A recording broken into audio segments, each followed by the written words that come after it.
नमस्कार। मुस्लिम अंजुमन इस्लामिया तहसील सलूनी की बैठक ज्वांस में सदर अंजुमन इस्लामिया फारूक भट्ट की अध्यक्षता में आयोजित हुई।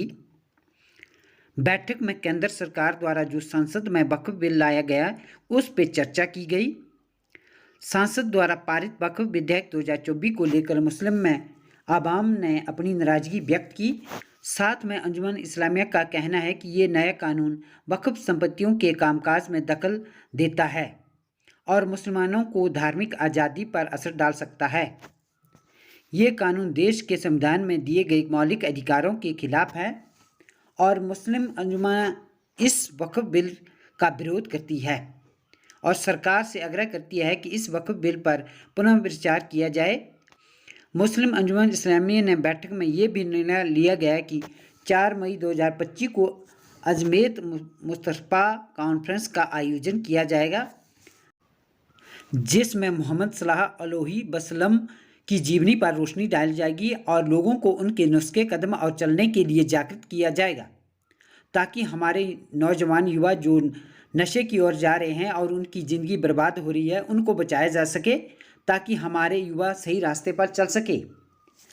अंजुमन इस्लामिया तहसील सलूनी के सदर फारूक भट्ट ने बैठक को संबोधित करते हुए कहा कि देश की सबसे बड़ी पंचायत लोकसभा और राज्यसभा से वक्फ बिल पास किया गया है, जिसको लेकर मुस्लिम समाज इसे कबूल करने के मूड में नहीं है, क्योंकि बिल में कई तरह की खामियां और इस बिल से करोड़ों मुस्लिम परेशान होंगे।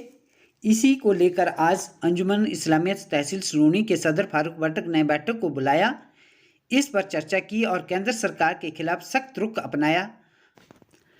बता दें कि वक्फ बोर्ड मुसलमानों की ऐसी संस्था है जिसके लिए मुस्लिम समाज के लोग अपनी ज़मीन दान करते हैं ताकि उसका लाभ समाज के गरीब आम तबके को मिल सके। लेकिन जिस तरह से भाजपा की केंद्र सरकार ने संख्या बल के दम पर यह बिल पास किया है, इससे मुस्लिम समाज काफ़ी आहत हुआ है। देश में हिंदू बोर्ड है, कई मंदिरों के अपने ट्रस्ट हैं, लेकिन उनमें कोई मुस्लिम सदस्य नहीं है और होना भी नहीं चाहिए। लेकिन इसी तरह मुसलमानों का वक्फ बोर्ड और वक्फ काउंसलिंग है, लेकिन उसमें गैर मुस्लिम भी रहेंगे। इस तरह के प्रावधान केंद्र सरकार ने करके बिल पास किया है, जिसके चलते मुस्लिम समाज काफ़ी खपा है।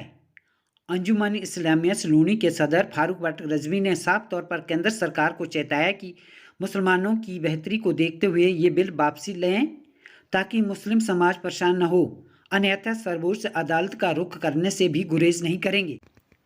उन्होंने कहा कि जिस तरह सरकार के 240 सांसदों में एक भी मुस्लिम सांसद नहीं है और पूरे देश में भाजपा शासित के प्रदेशों में एक भी महिला विधायक नहीं है, उन्हें मुसलमानों की चिंता सता रही है।